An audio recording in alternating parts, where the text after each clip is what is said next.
এখন আমরা আটলাতে বামদেবের বাড়ি যাচ্ছি।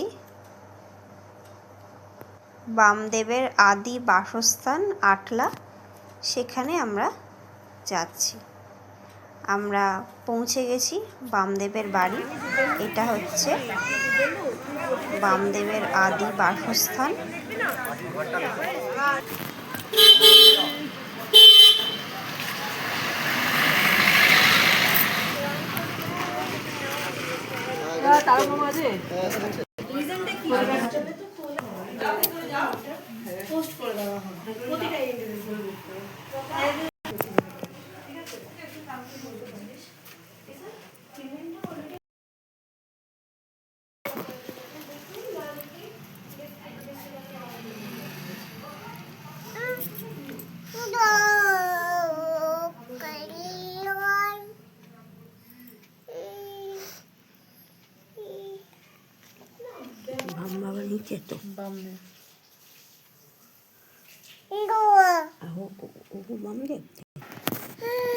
বামদেবের গুরু